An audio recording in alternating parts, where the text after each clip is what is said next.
Bismillahirrahmanirrahim. Assalamu alaykum. Hürmetli televizor görüşler. Bu qatımlıq haftalik istiqlal xabarları programımızda görüşünlerini qızğın qarşı alımız. Ben Abdullah Yalqun.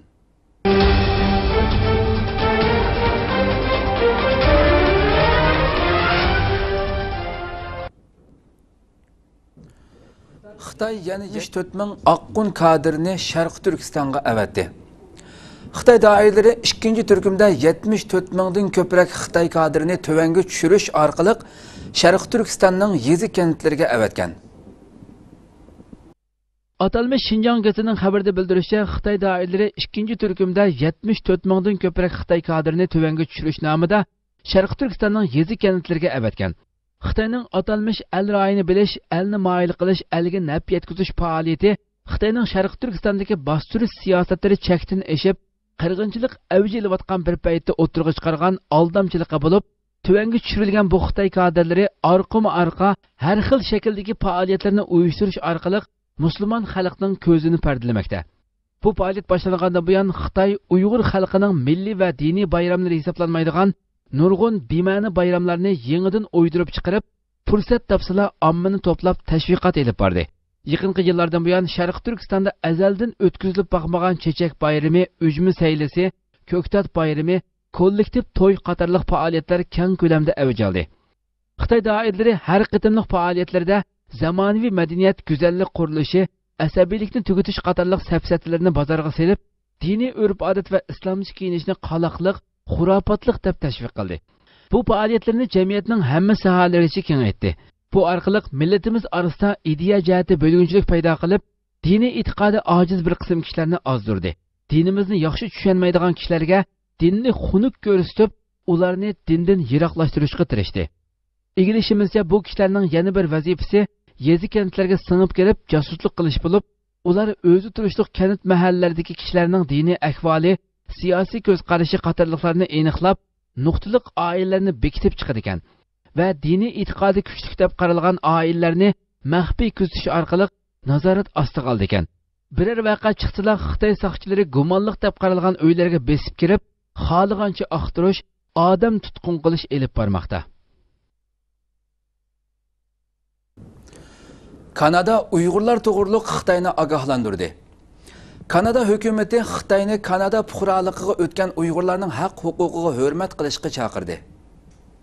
Kanada hukumati sayohat uchun Xitoyga borgan Kanada fuqarolariga Xitoy soqchilari va istixborot xodimlarining besim ishiltib, kishilik huquqiga daxl qilganligini va bu qilmishning xalqaro kishilik huquq o'lchamlariga butunlay zid keladigan qonunsiz harakat ekanligini bildirib, Xitoy doiralarini ogohlantirdi. Erkin Qurban ismli bir nafar Uyg'ur Kanada fuqaroligiga o'tib, oradan 16 yil o'tgandan keyin Sharq Turkistonni ziyorat qilish uchun borganda, Xitoy soqchilari va istixborot xodimlari tomonidan dastlabda 10 soat, ikkinchi qatimda 4 soat savol-so'roq qilingan. Hamda bu jarayonda har xil besim, ma'naviy hujum, til haqoratlarga duch kelgan. Bu xabar Kanada matbuotlarida suhbat shaklida e'lon qilingandan keyin jamoatning qattiq noroziligini qo'zg'agan. Kanada fuqaroligiga o'tgan Uyg'ur Erkin Qurbanning qonunsiz shaklda so'roq qilinishi, hatto josuslik qilib berishga majburlanishi Kanada hukumatining diqqatini qo'zg'ab, Xitoyga norozilik bildirishiga sabab bo'ldi. Kanada Tashqi ishlar va tashqi savdo ministrligining o'rtaq bayonotchisi Daina Haddag poytaxt Ottavada chaqirgan axborot e'lon qilish yig'inida bu masalani kun tartibga elib keldi. U Xitoy yoki har qanday boshqa bir davlatning Kanada fuqarolarini nohaq savol so'roq qilishi davlatimizning ichki ishlariga aralashib olganlik bo'ladi. Bu hukumatimiz intayin jiddiy qaraydigan bir masala. Biz Xitoy doiralarini xalqaro kishilik huquq o'lchamlariga astoydillik bilan rioya qilishga chaqirib hamda Xitoyga ziyoratga borgan fuqarolarimizga qonunliq muomala qilishni talab qilamiz dedi. Xitoyning atalmış axloq darsxonasi. Xitoyning yezilarga tushayotgan xizmat gruppasi kent aholilariga atalmış axloq darsxonasi tarbiyasi faoliyati elib berib, yanada Uyg'urlarning engini burmilashga tirishmoqda.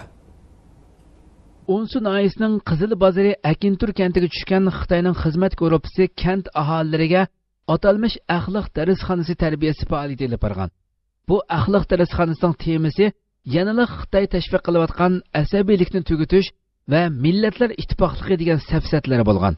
Uyg'ur xabar torining xabar qilishicha, Onsu noilik supat texnik nazoratchiligi idorasi, Ma'rif tarbiyalash markazi telegraf şirketi qatarlıq o'rinlardan 2 turkumda Onsu nahisinin Qizil bozori Akintur kentiga tushgan xizmat gruppasi bu kentdagi dehqon chorvachilarning uylariga kirib ahvol egallash, xotira qoldirish, amaliy ahvolni surishtirish ilib borgan.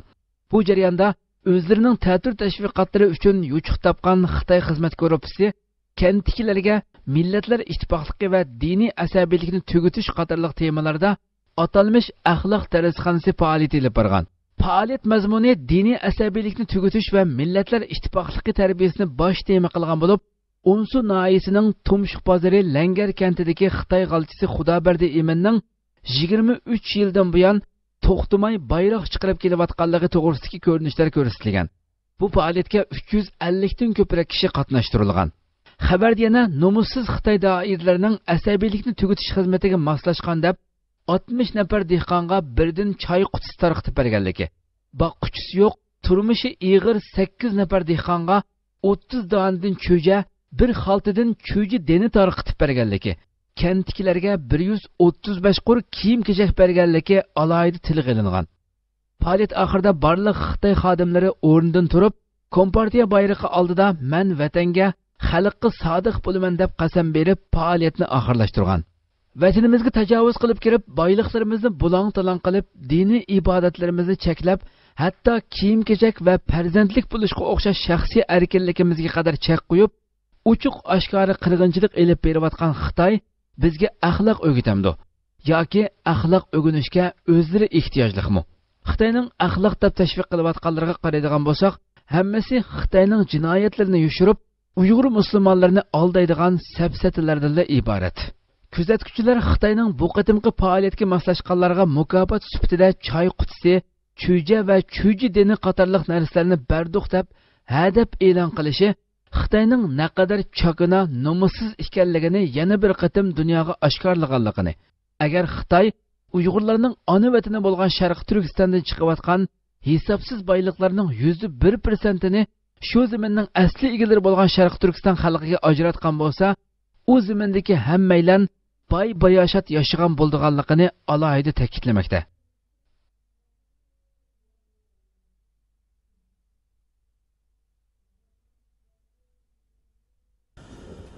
Xitoy Turkiyaning terrorlikqa yordam berayotganligini da'vo qildi. İşğalçı Xitoy tajovuzchilari Uyg'urlarga panohlik berayotgan Turkiyani va xalqini terrorlikqa yordam beryotidi deb aybladi. İşğalçı Xitoy tajovuzchilari Sharq Turkistonda chekidan oshgan diniy va milliy zulmlar sababli vatanni tark etishga majbur bo'lgan Uyg'urlarga panohlik berayotgan Turkiyani terrorlikqa yordam beryotidi deb aybladi. Sol xabar torining 3-may xabar qilishicha, Xitoy hokimiyatiga yaqin bo'lgan bir agentlikning tahrir imzosi bilan berilgan xabarda Turkiyaning Sharq Turkistondagi Uyg'urlarga qilayotgan yordamini to'xtatishi talab qilingan. Xitoyga yaqinligi bilan tanilgan xalqaro axborot agentligi bo'lgan Global Postda 2-may diqqat tortilgan bir maqola berilgan. Tahrir imzosi bilan e'lon qilingan bu maqolada Turkiya Iroq va Suriyadagi terrorlik tashkilotlariga ko'z yumayotdi. Ularga qarata qo'llangan tadbirlar yetarli bo'lmadi deyilgan. Maqolada yana Xitoy zulmidan qochib hijrat qilib chiqqan Uyg'urlarga bo'lgunchi va terrorchi deb tuhmat qilinib, ularning saxta turk pasporti bilan Turkiyaga kelganligi bu Xitoy fuqarolarining Iroq Sham islom davlatiga kirib, Xitoy uchun tahdid bo'lganligi ilgari surilgan. Turkiyaning bu kishilarga doim uchuq yordam berib kelayotganligi o'ttirib qo'yilgan. Buningga Turkiyaning Taylandda tutilib qolgan 17 nafar Uyg'urni qo'g'dash tashabbusi bahona qilingan. Maqolada yana Turkiya bilan Xitoyning qo'sh taraf manfaatlanadigan hamkorlik munosabatining terrorlik sababli buzilmasligi kerakligi qo'shib qo'yilgan.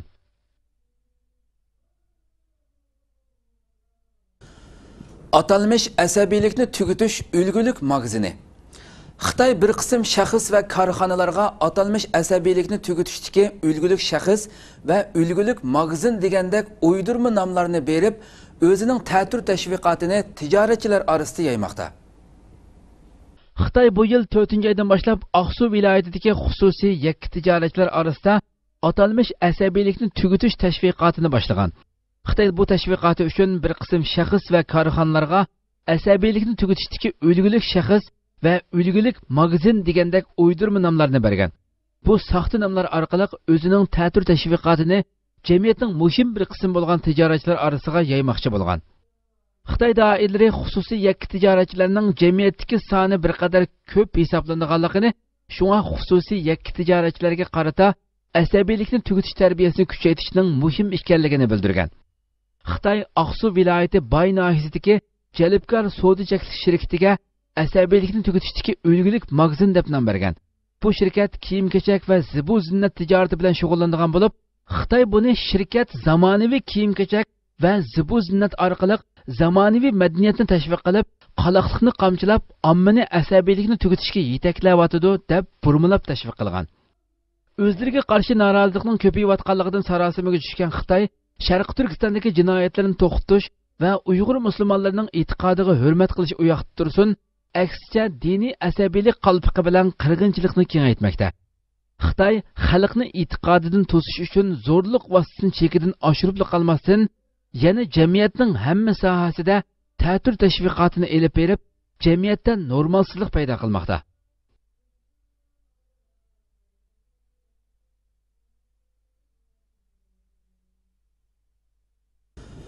Xitoyda halol deb musulmonlarni oldigan to'rtxona chaqib etildi.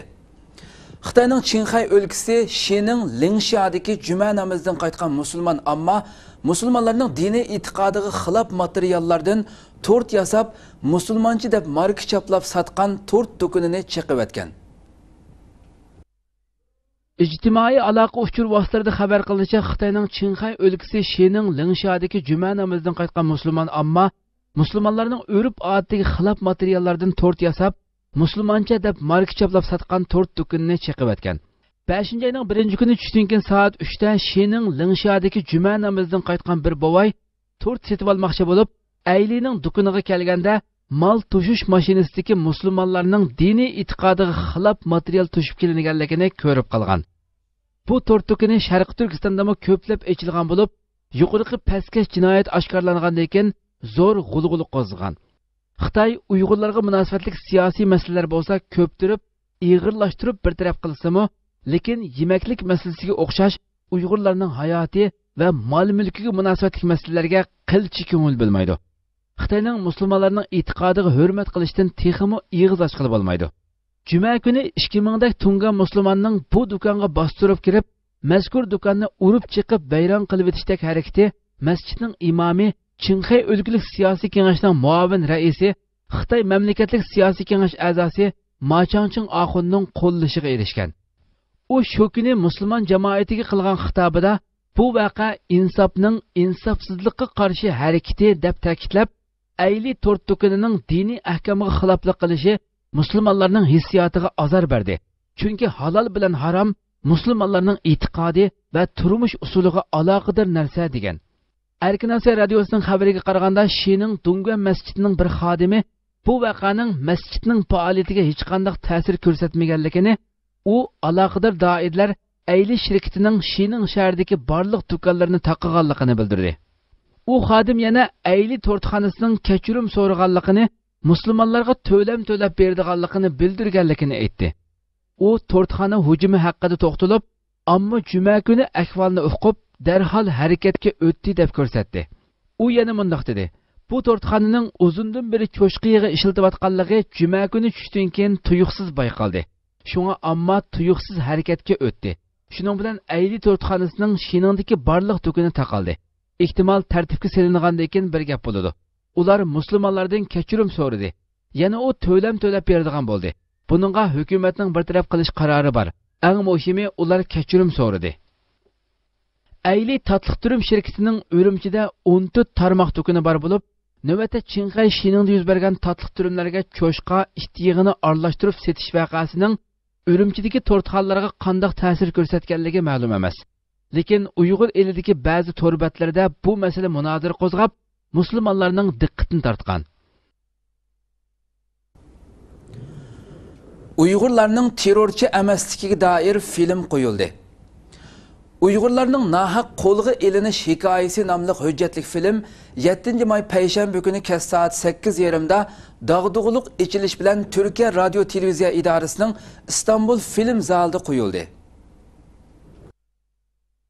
Uyg'urlarning terrorchi emasligiga doir hujjatli film 7 may payshanba kuni kech soat 8:30 da dag'dug'uluq ochilish bilan Turkiya radio televiziya idorasining İstanbul film zalida qo'yildi. Turkiya radio televiziya idorasi TRT tarafidan o'tkazilgan xalqaro hujjatli film kunlari festivalida Uyg'urlar haqida ishlangan hujjatli film ochilish film bo'lib tanlandi. Bu festival İstanbulda 7 maydan 11 maygacha davomlashadigan bo'lib, Kanadalik atoqli film ishlaguvchi Patrika Henrikos tarafidan ishlangan Uyg'urlarning nahaq qo'lga elinish hikoyasi nomli hujjatli film festivalning ochilishida birinchi bo'lib ko'rsatildi. Hujjatli filmda terrorlik bilan ayblanib Afg'onistondan tutib berilgan va Amerikaning Guantanamo turmasida nahaq qamalgan hamda oxirida ularning terrorchi emasligi isbotlanib qo'yib berilgan 22 nafar Uyg'ur yoshining hikoyasi mazmun qilingan bo'lib, bu film bir qancha oydan buyon Amerika va Yevropadagi ko'plagan film festivallaridan o'rin olib, yuqori bahoga erishgan edi. Ochilish murosimiga TRT rahbarlari, rejissyorlar, chet ellik film ishlaguvchilari bo'lib ko'p sonda kishi qatnashdi. Butun salondagilar 1,5 soat davom qilgan bu filmni qattiq hayajon ichida ko'rdi. Film tugandan keyin salondagilar uzungacha olqish yangratdi va film ishlaguvchidan arqum-arqa savol so'rashdi. Shundaqli film ishlaguvchi Patrika Henrikos apandiga va filmda asosli xizmat ko'rsatgan Henrikos apandining ifodasi bo'yicha aytganda, u bo'lmasa bu film mavjud bo'lmaydi deb rahmatini bildirgan Roshan Abbos xonimga cho'nqur rahmat etishdi. Film ishlaguvchi Patrika Henrikosga yordamchi bo'lgan Amerika turishliq Uyg'ur ziyoli Roshan Abbos xonim muxbirlarga bergan bayonotida bu film Uyg'urlar haqida hozirgacha ishlangan hujjatli filmlar ichida eng qimmati yuqori va utuqqa erishgan hujjatli film bo'ldi deb qarayman. Rejissor Patrika Henrikos o'zimi Uyg'urlar bilan o'xshash qismatni boshdan kechirgan, zulm va besimga uchrab, davlatdan tashlab chiqib ketishga majbur bo'lgan bir kishi bo'lganligi uchun qanchilgan yillargacha nahaq ayblanib, Guantanamoda yotgan musulmon Uyg'urlarning azoblarini cho'nqur his qilgan bo'lishi va shunga bu filmni ishlagan bo'lishi mumkin deb o'ylayman dedi.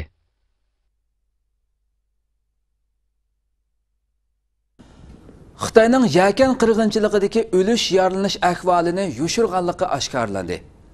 Fransiya axborot agentligi Yakan voqeasidagi o'lish yaralanish sonliq ma'lumotlarining Xitoy e'lon qilgandan xeyli ko'p ekanligini ilgari surdi. Fransiya axborot agentligi Yakan voqeasidagi o'lish yaralanish sonliq ma'lumotlarining Xitoy e'lon qilgandan xeyli ko'p ekanligini ilgari surdi. 4-29 kuni Germaniya ovozi Xitoycha to'g'rida Fransiya axborot agentligining Xitoyning Yakan noyasi Elishqu bozoridagi qirg'inchilikda o'lish yaralanish ahvolini yushirganligini ilgari surganligi to'g'risida bir xabar berilgan. Xitoy o'tgan yil 7-oyda Qashqar viloyati Yakan noyasi Elishqu bozorida zo'ravonlik voqeasi yuz berganligi, bu voqeada jami 59 nafar voqea sodir qiluvchi va 37 nafar ommaning o'lishini keltirib chiqarganligini e'lon qilgan edi. Fransiya xabar agentligining muxbiri yaqinda Yakan noyisining yerlik aholilari bilan uchrashdi va necha yuz nafar kuch ko'rsatuvchining rahimsizlarcha bostirilganligini ilgari surdi. Fransiya xabar agentligining dokladida Mahmud ismli bir yerlik kishidan naql keltirilib mundaq deyilgan. Ayni vaqtda umuman kuch ko'rsatuvchi ommaning sepiga qo'shilganligi kishilar o'lmagan bo'lsalar turmada yetyotidi. Shuningdan boshlab ularning iz derakini hech kim anglab boqmadi. Ham ularning nadiligini bilmaymiz. O'tgan yili 7-oyda yuz bergan Yakan voqeasidan keyin o'lish yaralanish sonliq ma'lumotlari haqida har xil ko'z qarashlar o'ttirga chiqqan. Fransiya xabar agentligi ta'kidlab mundaq dedi. Yakan noyisining yerlik ahvoli haqidagi uchurlarni ishonchlik 3-tarafning dalillashidan o'tkazish qiyin. Fransiya xabar agentligi bo'lsa yerlik aholilari bilan uchrashgan tunji chet el axborot vositasi. Yerlik aholilarining aytishicha, voqea yuz berganda taxminan 500 dak kishi pichoq, palti qatorliq yezi egilik saymonlarini egiz ko'targanicha ko'chini bo'ylab olg'a ilgirlagan. Oxirida avtomat bilan qurollangan bir guruh armiya saqchiga yo'liqqan. Mahmudning aytishicha, u saqchilarning avval ommaga chekininglar deb yuqori ovozda vaqirg'ini, uzun o'tmay o'q ovozining uzilmay davom qilganligini, shuningdek keyin o'q ovozlarining uzilib biror soatdak davomlashganligini anglagan. Voqea yuz berib taxminan 2 oydan keyin Xitoy adliya doiralari 12 kishini o'lim jazosiga, 15 kishini o'lim jazosini kechiktirib ijro qilishga hukm qilgan. Xinhua agentligi yana 29 nafar kishining muddati o'xshash bo'lmagan muddatli qamoq jazosiga hukm qilinganligini xabar qilgan. Fransiya xabar agentligining muxbiri Yakan Naylik Partikom tashviqot bo'limi bilan aloqalashgan. Lekin bu bo'limning xizmatchi xodimlari muxbirning savoliga javob berishni rad qilgan. Avustraliyada Xitoyga qarshi namoyish o'tkazildi. Avustraliyadagi bir to'p musulmonlar Sidney shahridagi Xitoy elchixonasi oldida Xitoyning Uyg'ur musulmonlariga qaratgan zulmlarini fosh qilib va Xitoyni zulm qilishdan to'xtashga chaqirib namoyish o'tkazdi. Yaqinda Avustraliyadagi bir to'p musulmonlar Sidney shahridagi Xitoy elchixonasi oldida Xitoyning Uyg'ur musulmonlariga qaratgan zulmlarini fosh qilib va Xitoyni zulm qilishdan to'xtashga chaqiriq qilib namoyish o'tkazgan. Xitoy elchixonasi oldida to'plangan namoyishchilar Uyg'ur musulmonlari butun ummatning bir parchasidir. Sharq Turkiston Xitoy ishg'oliyati ostida. Xitoy davlati terrorlik elib beryapti. Xitoy hijobni Ramazonda ro'za tutishni chekildi. Uyg'urlarni qonunsiz turmalarga qamadi. Musulmonlar bir-biriga yordamchidir. Zulm musulmonlarning qalbidan islomni yuvib etolmaydi. Uyg'ur musulmonlarga bo'lgan ziyonkashlikni to'xtat degan xatlar yozilgan plakatlarni ko'targan bo'lib, bu plakatlarga Sharq Turkistondagi zulmni va chet ellardagi Uyg'ur muhojirlarining qiyinchilik ahvollarini tasvirlaydigan rasmlar tushirilgan. Namoyish jarayonida kishilar o'llik ovozda kalima tavhidni va musulmonlar o'zaro yordamchidir. Davlat terrorligi, davlat zulmi, Xitoy zulmi, Xitoy Qur'onni chekladi, Xitoy Ramazonni chekladi, hijobni chekladi, vahshiy Xitoy degandek shuarlarni to'g'lagan.